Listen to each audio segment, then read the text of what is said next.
Welcome everybody to our SCORE weekly webinar series. And today I want to just mention a few of the things that we're going to do at the webinar, which we're not going to use the chat function, but rather we'll ask you to use the Q&A function. And during the presentation, our presenter Barbara today will be fielding some questions that you may have along the way. And I want to just mention that SCORE here in Monmouth County, we are we're funded by the SBA, and we are mentors who our role is to help people who are thinking of starting a business or growing their business. And we offer free mentoring, and we have about 40 members in our chapter that are here to help you. It's always at no cost. These are experienced either business owners or business leaders that are here for you.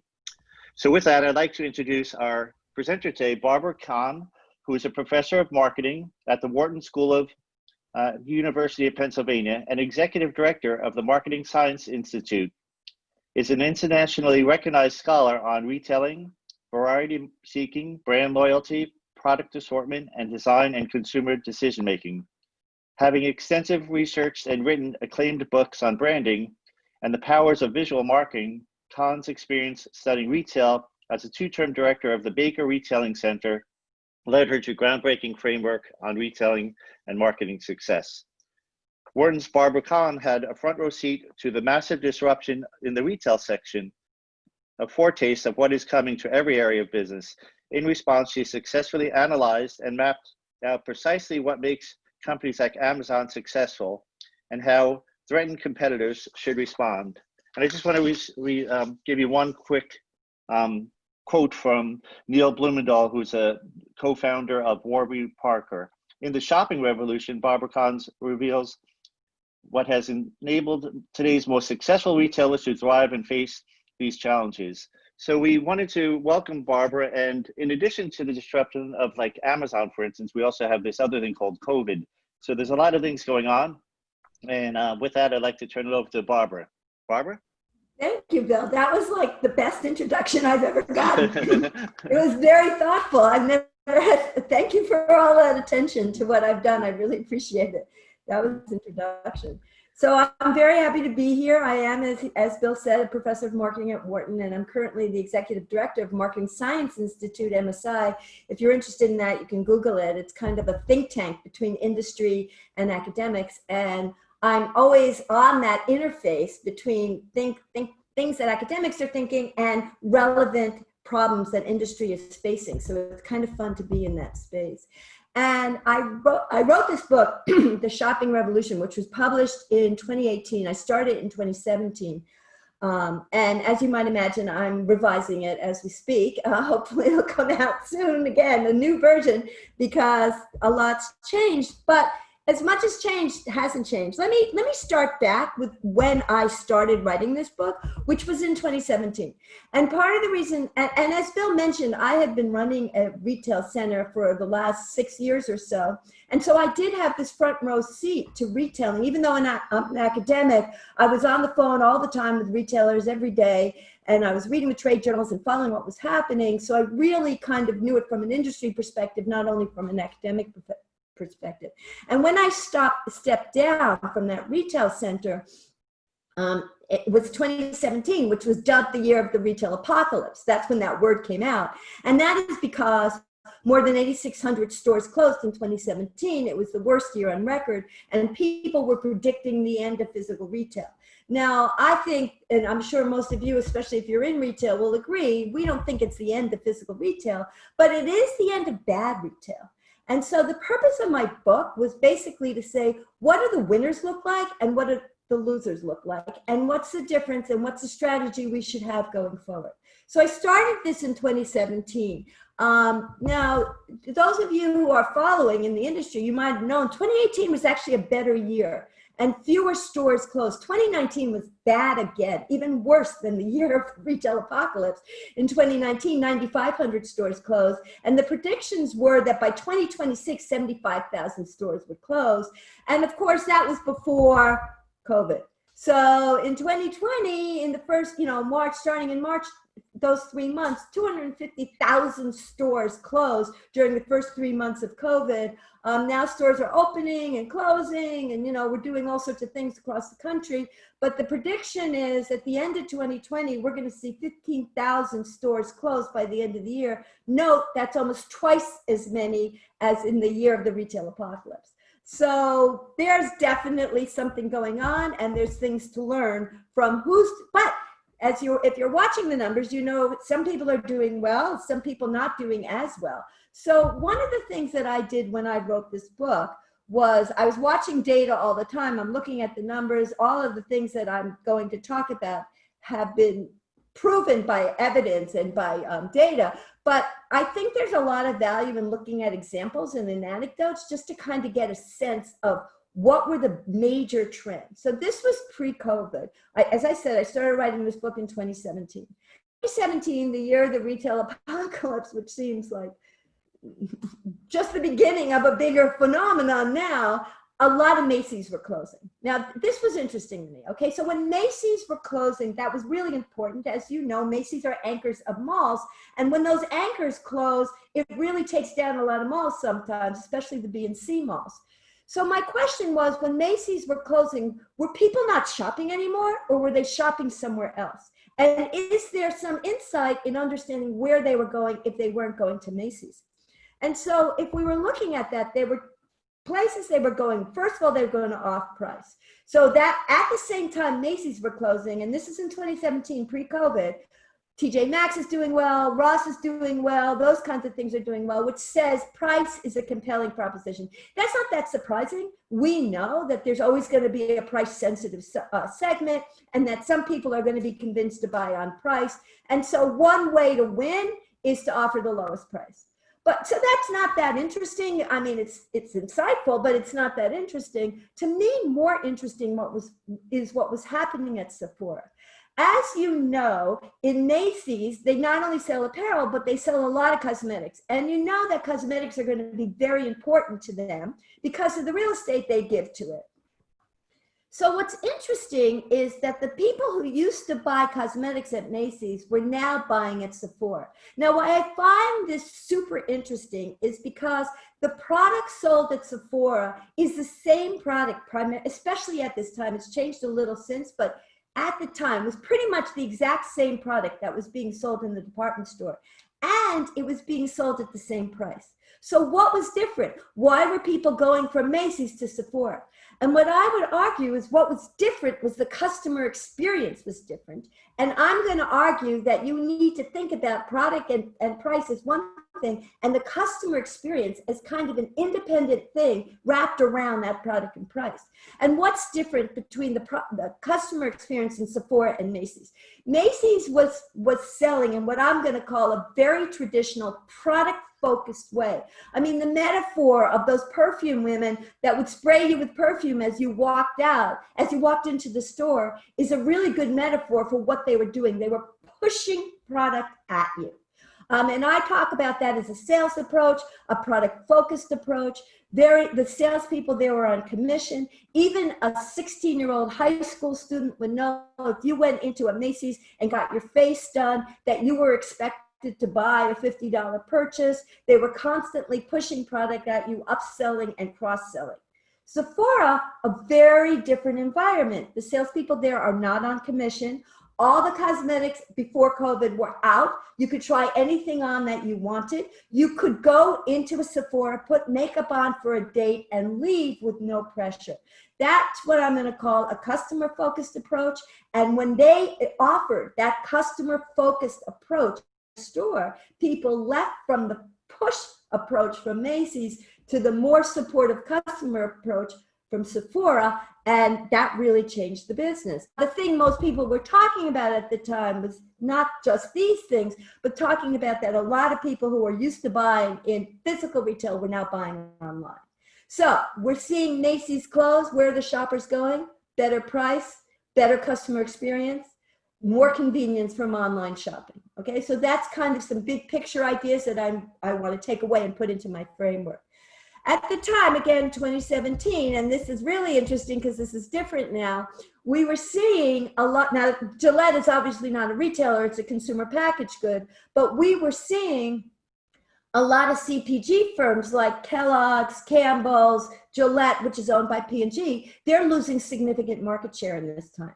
Now, interesting, since COVID, you know, and everybody's cooking at home and essential retail was the only thing that was allowed to be open, we actually see increases in market share in Kellogg's, and Campbell's, people are eating soup and cereal now. But that's a little different. Let's just talk about the 2017 now, when Gillette, major significant CPG firm, a branding owned by P&G, where people benchmark against it, they're losing market share. And who are they losing market share to? Shockingly, they're losing market share to Dollar Shave Club, which are startups. So the first lesson here is that even if you're a legacy big brand, don't consider yourself invincible. You can still lose market share to startups who are better positioned to meet the needs of customers. So that's one lesson that we can take from this. The second lesson was that these they're called digitally native vertical brands. They're brands that start out online and they go direct. So they're digitally native, that starts out online. Vertical means they go direct to the end user and they're branded. Digitally native vertical brands. So what was different about these DNVBs and Gillette was they went direct. They started online and went direct, so they had direct information from their customers. Gillette and those kind of CPG firms typically went through wholesalers and actually didn't have the end user customer data. So that was really different. That's the second thing that's different. One, don't rest on your laurels. Even if you're a legacy brand, you can be hit by a very smart. Two, these digital brands went direct and they started online. And three, they offered a subscription model. Now, this is really important. As you know, subscriptions are a really big thing nowadays. And that's very much part of this customer-focused marketing. The idea is to get the right customer and keep the customer over that customer's lifetime through a subscription. So that's a very different model than this product model of, you know, pushing out product and very much making a sale. This is making the relationship. So those are some really big differences I'm noticing from the winners and from the losers 2017, 2018. Now, what's happened in COVID? And the thing is, you know, even though I wrote this book a year and a half ago, it's still very, very relevant. And the reason, although I am revising it, but the reason it's so relevant is that COVID has pretty much accelerated trends that we saw.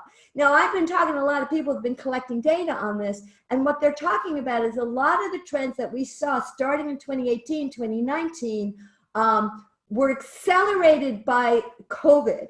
And the acceleration we're thinking is as much as 2 to 3 years. So what that basically meant is the behavior that we're seeing in the first 2 to 3 months of COVID accelerated behavior behaviors that we didn't expect to see until 3 years from now. So within a couple of months, you saw these accelerations. And one of the really big accelerations, as you know, I'm sure you're aware of, is that people started shopping online.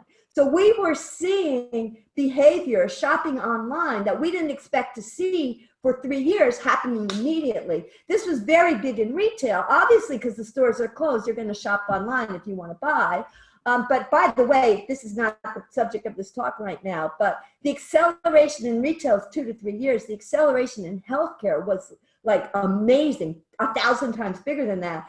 Healthcare had been trying to get patients to do telemedicine and they couldn't get that. COVID happens and they're getting telemedicine instantly. So a lot of these trends that you're seeing in retail are being shown in other industries as well. So let me just highlight some of the trends that COVID accelerated. These are not new ideas, but they happen much faster because of COVID. And the first thing is not just for people shopping online, but this idea of customer-centered omnichannel really took off in COVID. So what am I talking about here? Pre-COVID, the big buzzword at the time was omnichannel retailing. What omnichannel retailing means is that you have online, you have mobile, you have physical store, and all of that is seamlessly integrated across the channels. the retailers who had omni-channel retailing, where they're online and offline and phone were all seamlessly integrated, the inventory was integrated, the shopping integrated. Anybody who had sophisticated omni-channel during COVID was in much better shape than the retailers that did not have this omni-channel retailing. But there's something new that's happening in COVID, which is this idea of customer-centered omni-channel retailing. So omni-channel retailing is kind of a product-focused approach. It says that your channels or your product, your inventory, your supply chain is all seamlessly integrated. Customer-centered says you recognize this omni-channel retailing experience from the customer point of view.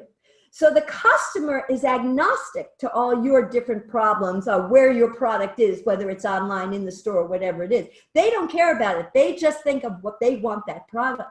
I think of this idea of customer-centered omni-channel as kind of the way I communicate with my daughter. I communicate with my daughter on the phone, by text, all sorts online, email, all these different ways. And I don't remember, actually, when I think back, whether the conversation I had with my daughter was on the phone or via text or via, I just remember the relationship that I have with my daughter. That is the way consumers think about retailing. They don't remember if they saw it online or they saw it in the store or they saw it on the phone. They just want the product to be where they want it to be when they're there. So that is what customer-centered omni-channel. And I just see there's a question. Omni just means the whole world. People used to talk about it as multi-channel retailing. What omni-channel means is seamless integration. It's not integrating one channel to another. It's this whole world that the customer sees, and to them integrated. Omni-channel retailing would say you cannot have a stock out online and then have the product in the store. That would not happen in an omni-channel because the information would all be integrated. So that's what omni-channel means. It's not an abbreviation. It just means a global way of thinking of your channels instead of a multi-channel. Just think of them as a universe. And this idea of thinking of that as a universe that is customer-centered. And I see another question coming in on what should independent local businesses do right now. If you don't have your e-commerce together and you don't have a website that's integrated with your physical selling, you're probably going to be left behind a little bit, because that's a lot of where the world is going now, to this omni-channel retailing. Now, there are certain advantages, of course, that independent local businesses have because they know their own community. But as the bigger players come in with this omni-channel retailing approach, they're going to attract more and more customers, because customers want the convenience of this omni-channel. They want to be able to look on their phone and see something that relates to what's in the store. They want to shop online and pick up in the store. All of those kinds of behavior we are now seeing happen in an accelerated way because of COVID is all about this omni-channel retailing. So that is what the sophisticated retailers are doing. And it is time for even local businesses to start to think about how they can move to an omni-channel world. The other thing that happens, though, is, and this is something that was happening before COVID, and this gets back to the independent local businesses advantage, is that people still want to go into the physical store. You guys know that's true. They still do. But they want to go into a physical store that offers something over and above the convenience they can get online. And so one of the things that I was arguing is that, and you'll see in my matrix, there are different ways to create a compelling in-store experience. Sephora was one example of that. People were going to the Sephora store, moving away from Macy's, because Sephora was offering something in store that people wanted. And so, I'm getting a lot of questions about this. So let me give you an example of a business, business that was doing really well with an in-store experience, which is Lululemon. So Lululemon had to close their physical stores, but Lululemon had developed local communities around that store, and people were very loyal to Lulu. And when they came back, and they were willing to shop online in Lulu. Now, Lulu doesn't have the most sophisticated e-commerce experience, but they have such a strong community experience that people were willing to, you know, forgive some of the things that Lulu didn't have there. So what you're seeing now in your in-store experience as a result of COVID is how essential, and I'm sure I'm just saying this stuff that you all know, to inspire trust. So people are afraid to go into physical stores, they're afraid of COVID. You've got to do things that show them that you appreciate this fear, and you're doing things to make sure that they can inspire trust. The grocery store have really been willing to do that, and so people are not as afraid to go into grocery stores. The price issue online is let me get to that later. I see that issue about, I know it's difficult to do business online because not only is the price an issue, but also returns and delivery and all those other things make the margins on selling online much tighter. And so if you can have some kind of omni-channel experience, that is going to be a much better deal from a profitability point of view also.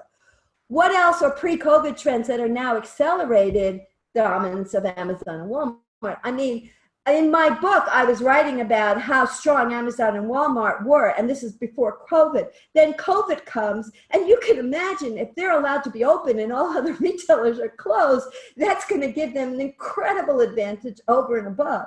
And, you know, Amazon just released some of their numbers, and Jeff Bezos was the richest person in the world before all this. Now he's like the most richest person in the world. He really leveraged the opportunity that was handed to Amazon on a platter and then just moved forward. You know, obviously Amazon's strength is so strong that there's antitrust arguments now, and they were in DC yesterday, you know, having to testify in front of Congress because their advantages are so strong. But this is the world you're living in, where Amazon has that kind of advantage, and Walmart has been doing super well, coming up to speed and leveraging COVID as well. So unfortunately, these are the kinds of trends that were happening before COVID, and COVID has just accelerated by a lot. And so it's just made doing business more difficult. It doesn't mean that it's impossible, but it is harder. And so like the question is going to be, how can I win? And that's what my book is about. Like, what are these long-term sources of competitive advantage? And what I'm going to argue, and I'll show you in my matrix in a second, is brand, product, still a compelling proposition. People have been predicting the death of brand forever, but if you have a really strong brand and people see value in it, they will still go to that brand. If you build the right customers around the product, either online or in the store, that is a compelling enough proposition to get people to buy. Keep thinking about the difference between Sephora and Macy's. Understand the product and the price were pretty similar. What was different was the in-store customer experience. That is really a telling thing. Frictionless is the idea of making it easy. People are so stressed out. There's all these things going on. They don't have any time. Make my life easier, and that'll make them want to buy from you. And there's a lot of different ways to make things easier. And then always price is a compelling proposition. So what's my matrix? Let me go through my matrix, and then we can talk about some more examples. So I'm a marketing professor. I've been a marketing professor for over 25 years. I've got an office full of retail books. And so why do you need to write a new book on retailing if I've got an office full of retail books? Because when I went back to all of these retail books, the way retail has been defined historically has been about product and supply chain. If you talk about a retailer, who's a good retailer, people will say they're good merchants. If you know Mickey Drexler, you know, now he's not doing so well in J. Crew, but he was the merchant of Gap. And when he came and touched J. Crew in the beginning, it was so successful. He was known as a great merchant. So what good retailers were people who understood the product, understood assortment, understood the merchandise, and knew how to get it efficiently. They understood operations and supply chain issues. So all the books on my shelf are about product and supply chain when they talk about retail. But what I'm going to argue is, as a marketing professor, a very key thing that they were missing is the first principle of marketing, which is the principle of customer value. You have to think about the customer. This is a big takeaway from what I was saying when I was looking at those examples. And what do customers want from retail? Not what merchants are trying to sell to them, but what do the customers want? They want to buy something they value. That's not new. That's a product at the right price. But they want to buy it from someone they trust. And I'm going to argue that that's what's new. I'm going to define that as the customer experience around the product. So that's the first principle that my matrix is built on. And that's like the difference between Sephora and Macy's, if you want a metaphor to think of an example. The second thing is that if you're in a very, very competitive industry, it is not okay to just be good enough. You've got to offer your customers something better.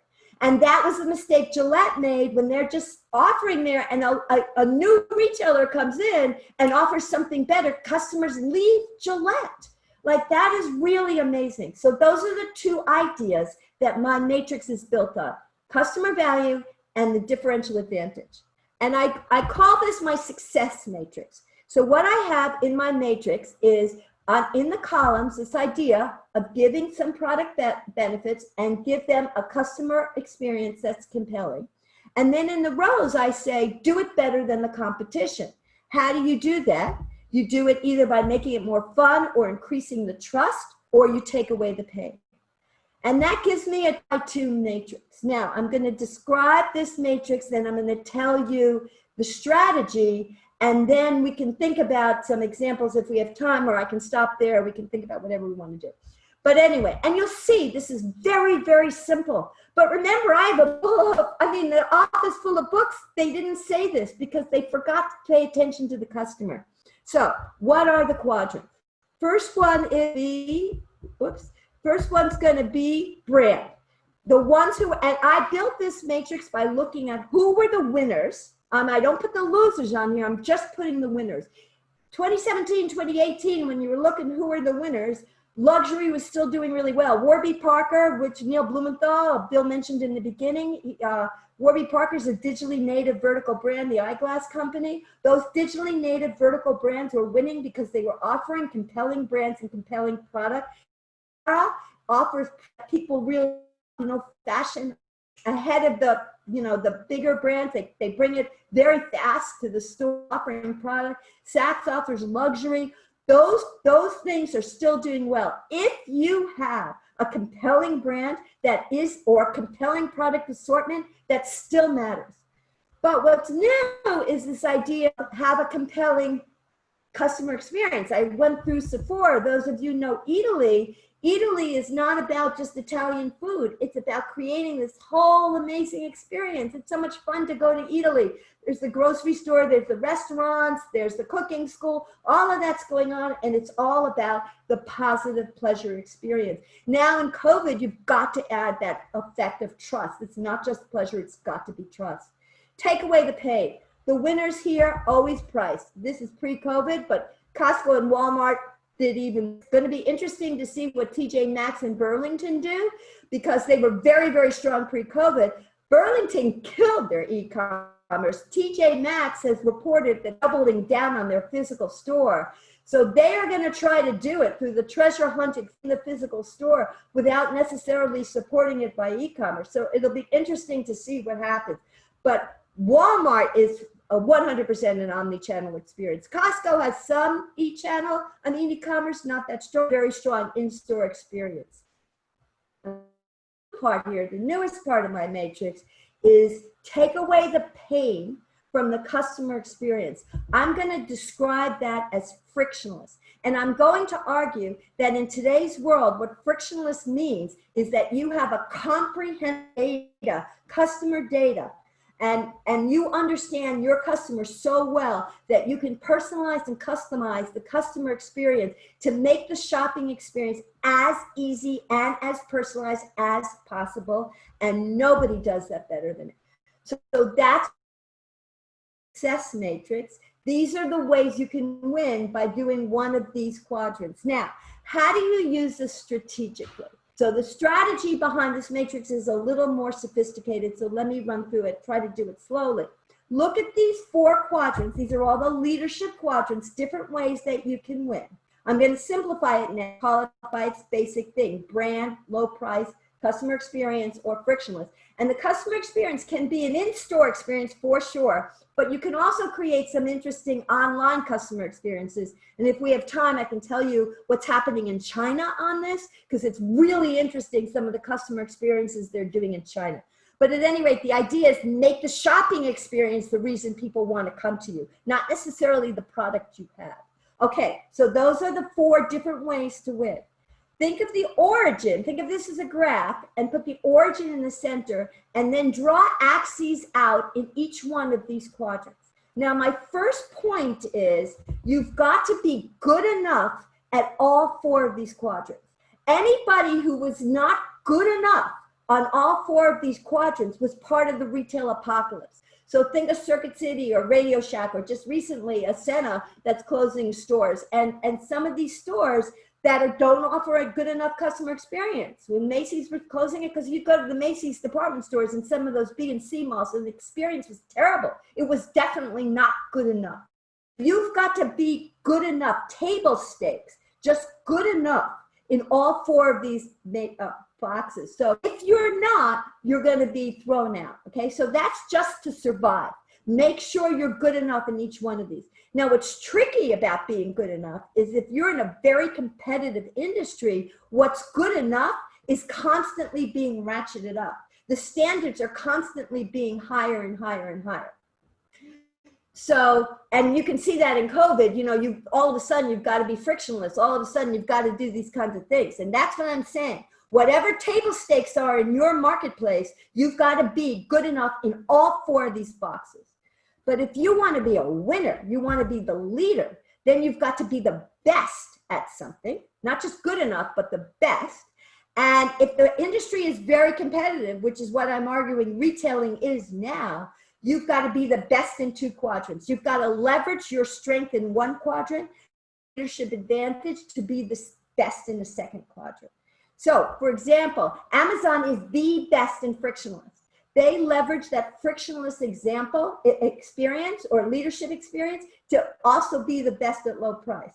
Anybody who's bought on knows Amazon's not always the low price, but whatever they want to be, they can. Okay, so they are the best at frictionless.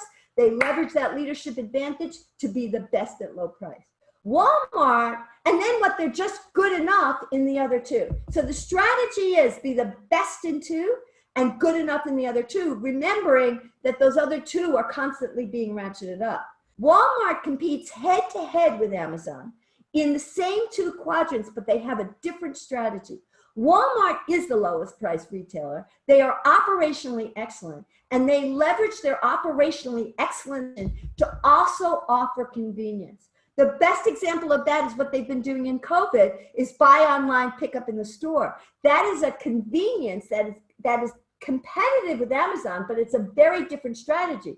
There are some people who think it is more convenient to shop online and then while they're in their car anyway, just drive by Walmart and pick it up, than it is to worry about when Amazon's going to deliver to their home and things like that. So there are different ways to define what convenience is, but understanding the importance of being the most convenient, the most frictionless shopping experience is a way to get customers to buy from you.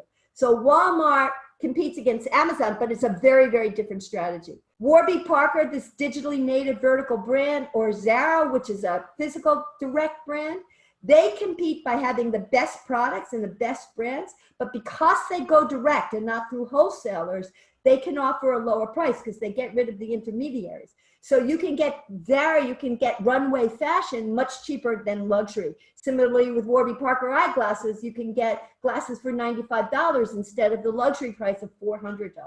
So they give you a really cool luxury product at a much cheaper price because they go direct. Costco, TJ Maxx offered really low prices, but they offered an incredible in-store experience. They both offered treasure hunt. They define it differently, but they both offered this excitement of being in the store. Costco, just for the record, is my favorite retailer, and it's because it's so much fun to shop at Costco. Luxury, brand used to be enough, but now they also have to offer a luxurious customer experience. Gucci's building museums, Louis Vuitton is building palaces, you know, all of these kinds of things. It's not enough to just have a great brand, but they have to build this customer experience around it. And I already talked about Sephora has this cool store experience, but actually the real advantage of Sephora is they have a loyalty program. And they have data online and through YouTube and all of that other stuff, which is very important in the beauty industry. And they leverage that online data to make sure their stores are delivering to the product that their customers want. And that's very important in that market, because that market is a young market where trends change and you really have to monitor what's going on. And they can do it because they have a lot of this online data and they have a lot of video channels and all this other stuff, and they can see what's happening in real time. Okay, now I can go through some examples. I was going to go through and plot Amazon, but let me take a break here, Bill, and see if you want to have any questions before I go into the example, or I can continue to go. You tell me. Should we open it up to some questions about the matrix, or should I go and give the Amazon example? You're on mute. All right, so let's see what we have in questions. You know, that was a lot of information, but it's very, very drilled down to exactly, I think, what the people on this call are wanting and needing. So do we have any more? Yeah, sure. Do we have any more questions that are coming up? Let's see. Some of them were, how does what's the best way for an independent to now suddenly move over or pivot over to this online world and give that great experience? Is it YouTube? Is it a video? Is it trying to interact like they used to in the new world? You know, I mean, you have to define what table stakes is in your market. So, you know, all your decisions are going to be local, especially if you're local, they're going to be local to what the competition is in your market. But unfortunately, you're all competing against Amazon. So Amazon has set up certain kinds of examples. And what I've seen is local stores have made it frictionless by their own curbside delivery and things like that. But you've got, you know, some of your stores are going to develop apps. You're going to develop web pages so people can shop online. You know, I think most retailers should have a web page now, and you want to have that integrated with your in-store experience to the degree that you can have apps so you can communicate to your customers one-on-one and offer that kind of personalized, convenient experience. That's going to be very important. The expectation now in this frictionless world has just been ratcheted up, and COVID accelerated. That is the quadrant in particular that COVID really, really accelerated, obviously. And so the standards are going to be higher. You really have to get up to speed on that, or else you're going to have to offer such a compelling experience that consumers are willing to come out of their house and go to the store for things that they just don't feel like they can buy online. But the bottom line here is think about it from your customer point of view and give them something that gets them to want to buy from you rather than the competition. It's kind of basic stuff in that way. I think up until very, very recently, retailers were adamantly against online. They wanted to keep their own retail world as they've always done. And I think this has sort of pushed everybody off the cliff to actually think about online as an option, where that used to be the competitor that they just didn't want. That word Amazon was acid to them, so they wouldn't do anything online. And I think this is forcing people that, well, you have to do this or else. Yes. So I think it's radically changed everything. It's radically changed. You can take baby steps as a function of what the alternatives are in your market. You know, like the local grocery stores are doing okay. Even though Amazon and Walmart are in their marketplaces and offering grocery, a lot of people like to go to their local grocers. I actually saw that the combination of local grocery stores and Instacart was doing better than Walmart was. So there's definitely, it's during the first few months of COVID, which suggests there is an advantage to local retail. There's no question about it. But you can't be blind to the changing expectations in these other quadrants. Okay. So do you want to dive right into the China? I can go to China if that's what people want to see. Or I can go to Amazon. You want me to go to China? Go to Amazon. Amazon is something that's really on everybody's mind, but do the one, the China one. That's an interesting. Okay, so what I want to say about, how do I get back here? Let me just say, I know everybody knows Amazon. What I want to do with Amazon is just talk about how Amazon did things strategically and to think about it that way. So one of the things to think about Amazon, and you know, Jeff Bezos is brilliant. There's just no doubt about that. He starts Amazon in 1995. He starts as an online bookstore. It's kind of interesting to think about why he started with books. And I would argue one of the reasons, there are a lot of reasons, but one of the reasons he starts with book is it's totally digitized. The product is digitizable and the shopping experience is digitizable. So what he can do is offer you the book online and the shopping experience, digitize that shopping experience. He can completely replicate what you can do in a bookstore, but he can do it online. Now, he's not constrained by the physical inventory of the store, so he has an endless assortment. And because he's going direct, he sells these books 10 to 30% cheaper. If you can do exactly what you can do in an online bookstore as in a physical store, but you have a much bigger assortment and it's cheaper, goodbye borders. And who knows what's going to happen with Barnes & Noble. What's the second category he goes into? He goes into music, which had the same characteristic, completely digitizable. Goodbye all the record stores. Goodbye Tower Records, Sam Goody's, all of those are gone. Third category he goes into is DVDs. Goodbye Blockbuster. Now he's got an incredible customer base. So a lot of people are starting to buy on Amazon because almost everybody's going to buy a book, music, or a DVD at some point. So he's got a very big customer base, and they start Marketplace. Now, Amazon Marketplace, as I'm sure all of you know, are first-party sellers and third-party sellers. So there's business that Amazon does directly that's not just digital, it's physical product. But then they also have all the third-party sellers. And right now, I understand Marketplace is about 50-50. And so now it's the everything store. Now, one of the issues that Amazon's placed, and anybody who's dealt with Marketplace knows this, and it's one of the issues they're discussing in DC right now, is when you sell on Amazon Marketplace, Amazon owns the customer data, you don't, which means Amazon is competing directly against the retailers that sell on its marketplace, but Amazon has your data and you don't. And that some people think is anti-competitive. That you would have more data about your competition than they have about themselves seems, to my mind, to be somewhat anti-competitive. So that's the first thing. And then Amazon makes money from, they don't touch the product from their third-party sellers for many of those, and they still make money. So they make money from the fees on Amazon Marketplace. Then they open up AWS, which is all the cloud services and all the online services, because a lot of the retailers, like some of you perhaps, are not sophisticated enough until you're going to buy the online from AWS, which means AWS now has the data that you have on your retail data, and they also have all your cloud data. And it turns out that where Amazon makes their money is primarily from AWS.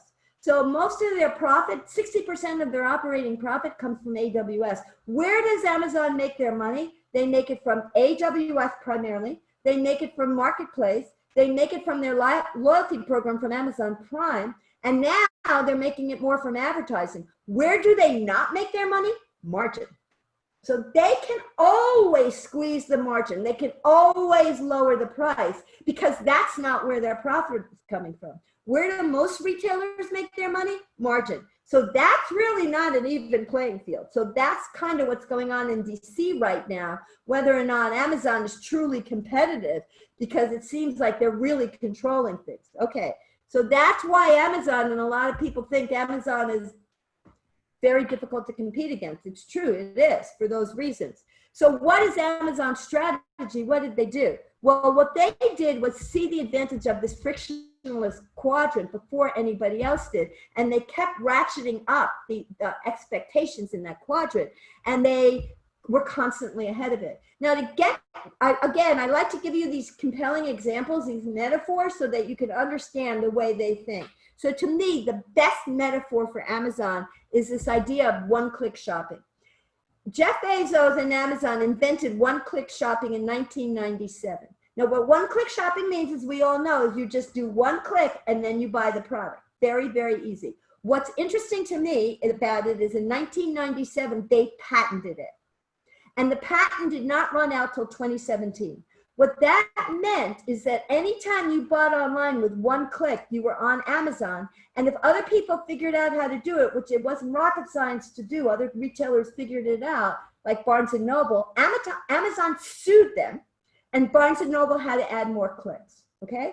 So that's the first thing. This simple idea of one-click shopping was owned by Amazon and patented. Now, the second point is, why could Amazon patent this? Why was this such a new idea?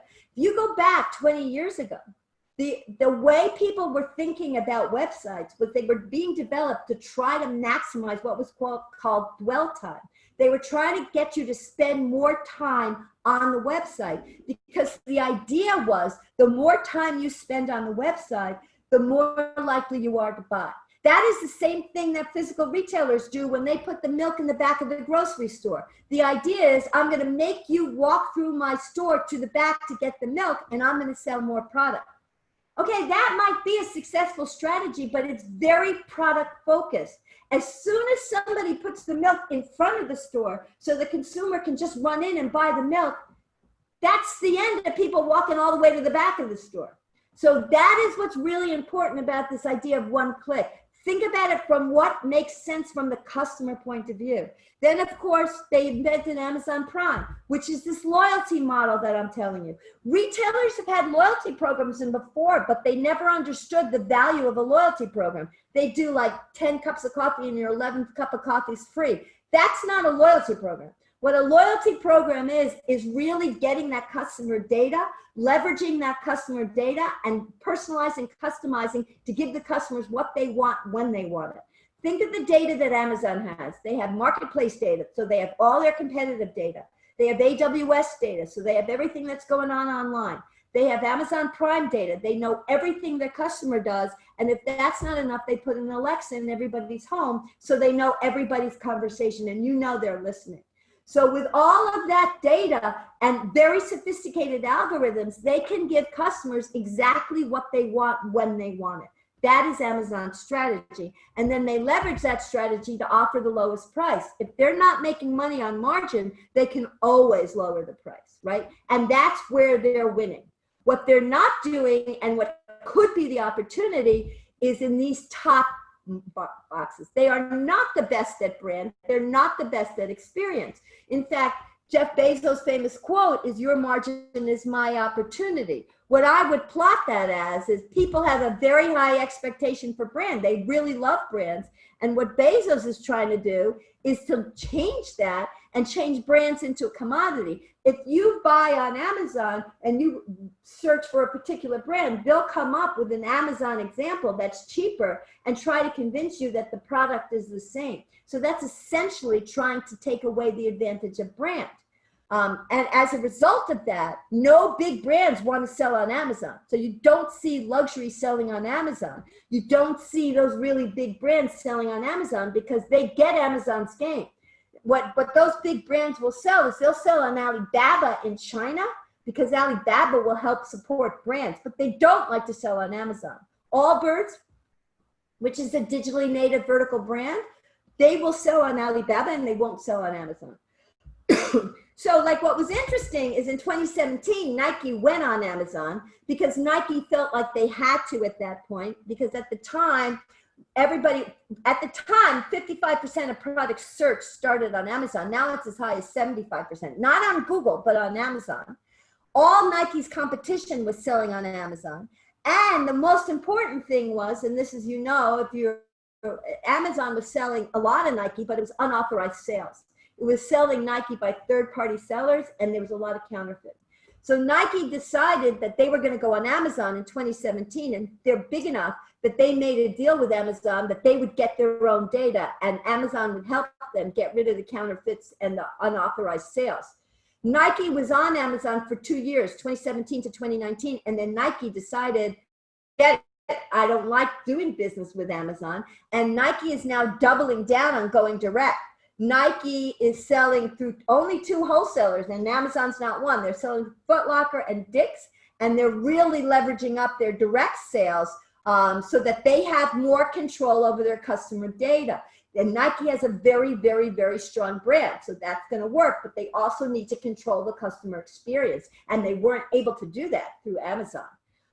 The other thing that you see in Amazon announces, I have this picture here, Amazon announces they're going into any industry. They're going into healthcare, they're going into finances, and everybody gets really scared because Amazon has these unnatural in some sense advantages. Amazon does not have the greatest stores in the world. They're very efficient, but they're not like fun stores. Like if you've ever been to an Amazon bookstore, it's a bookstore. It's nothing great. What's interesting about Amazon bookstores, if you haven't been there, is they don't put the price on the book. You have to log into the Amazon app and hold your phone up to the book, and then you see the price. Why that's important is it makes sure it's an omnichannel experience. You're through the app, and that way they can integrate all the data that's going on in the store with all their online data. And they do that in spades in Amazon Go. If you go into Amazon Go, you have to log into the app before you go into Amazon Go. And as I'm sure you know, there's cameras and sensors in the ceiling, and they can monitor every single thing you do in the store, what you touch, what you don't touch. You take it off the shelf, you put it back on the shelf, whatever it is, and then they call it just walk out. Technology. You don't have no waiting online, no nothing. So Amazon stores, they're not pleasurable. I don't even know how trustworthy they are, but what they are is super efficient. And that's the name of the Amazon game. And of course, if they want to, they'll just buy whoever they want to buy because they're that strong right now. And so let me end on this, and then I'll open it up to questions again, and we can maybe get to China, although we're running out of time. But I think this is really important because it shows you the importance of a strategy. So what this is Amazon's virtual cycle. And Jeff Bezos drew it on a napkin in 1997. Now I'm going to show you this to show you that Amazon's strategy has been the same for 20 years. He's not changing his strategy. And what he defined was growth is going to matter in retail if you control the customer experience. Now in his world, customer experience is convenience. There are other ways to define customer experience, but he defined it as the most convenient shopping experience. That drove traffic to his site. The traffic to his site it attracted the sellers on Marketplace, and then he had an endless assortment. That was the everything store. Once he had that all in place, then he started lowering his cost structures, and he could lower prices through cost. In the beginning, he didn't worry about that. He made money elsewhere from AWS. And this has been his strategy for the last 20 years.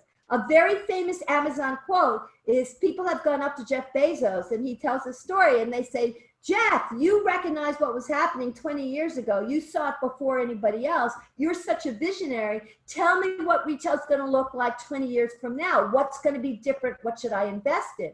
And his answer to that question is, you're asking the wrong question. It's not about what's going to be different. It's about what's going to be the same. And what my strategy said was 20 years from now, everybody's going to value low price and convenience. Nobody's going to come up to me 20 years from now and say, Jeff, make your products more expensive and harder to get. And so with that as a strategy, I'm constantly developing my product and my world so that I can deliver to low price and to convenience. So I'll end there. So Barbara, how long do you think the China part will be? Do you think you can get it done in like 3 to 5 minutes? I mean, if I go through the slides really fast, let me see. I have all these other slides, which we don't. Or maybe the most important one, because that's intriguing. Okay. We want to make sure we give you the time. I had another slide here that might be interesting is what we can learn that's different from the 2009 recession and now, but let me skip that. By the way, this is all going to be, it's all recorded and we're going to put this on our YouTube and all the attendees will get this sent over the weekend. So there's a lot of information. You can go back and, listen to it or maybe share. You can read some of this yourself. So what these slides are going to be on is what we learned from the 2008 crisis, what's the same and here and what's different. So these slides I have here are, what do we know? Because we know a lot of what happened in that last economic crisis. But there's differences, obviously, from COVID and from that. But there's some things we can learn from that. So that's what these slides are about. And then if I want to show here's what's different about China. They talk about it as new retail. Let me see if I can summarize this rather quickly. So China is, some of the things that are different is it's a very social, it's a collective culture, and they care what other people say. So there's a lot that's important in social commerce. We are seeing this now today. Social commerce means that a lot of what's happening in shopping is happening through live streaming and through social media. What they call is KOLs, key opinion leaders. So it's not about celebrities. It's about like these local customers who attract a huge following through social media and things like that. And a lot of the really new kind of e-commerce is happening through social media. So you're creating content and entertainment. People are engaging in that online world, and then they're selling through that online world. That is really, really different than a lot of the physical retail that's going on here. We're starting to see that, but it's not to the degree that you're seeing it in China. They also, Chinese really like to shop. So Alibaba is an online treasure hunt. Amazon is very search oriented, 5 stars, 4 stars, what's the lowest price? Very, very search like that. But Alibaba uses their algorithms to intrigue the customer and to get the customer to stay online and go down the rabbit hole. So what Alibaba says and what the Chinese market is shopping should be fun. Shopping should be entertainment. Let's increase that customer experience. Now they do it online, but it does say that it's a very compelling idea to not necessarily always compete on price and making it easy, but make it fun, make it enjoyable, increase the customer experience in a positive way. That is what Alibaba does. Alibaba builds brand and they build customer experience. Their strategy, the Alibaba strategy, is the top row, brand and customer experience. Now, because they're so big, they're very efficient and they have low prices because they have 55% of market share in China. That's humongous, but they're competing in a very, very different way than Amazon is. And that's a very important takeaway. The Amazon way is not the only way to compete. Alibaba is not doing it that way. So they also have what they're called super apps. So those of you who know WeChat or Alipay, it's a way to pay, but it also has social media on it. You can call it what their equivalent of an Uber is. You can do all things on one app. So that really facilitates social commerce. You have all these things on this one app. So this one shopping app includes online payment, you can book tickets, you can do takeaway orders, you can order a car, you can do all sorts of things on one app. Right now in the US, if you were going to do that, there's like 6 different apps that you would have to do all those different functions. In China, it's all one app. And this idea of TikTok, those of you who've heard of TikTok, in China, TikTok is not just entertainment, but it's shoppertainment. So people are they're compelled to watch that video, and the shopping is happening through that entertainment. Content is key there, but there's a takeaway there. If you create an incredibly interesting shopping experience or a content-rich shopping experience, people will come.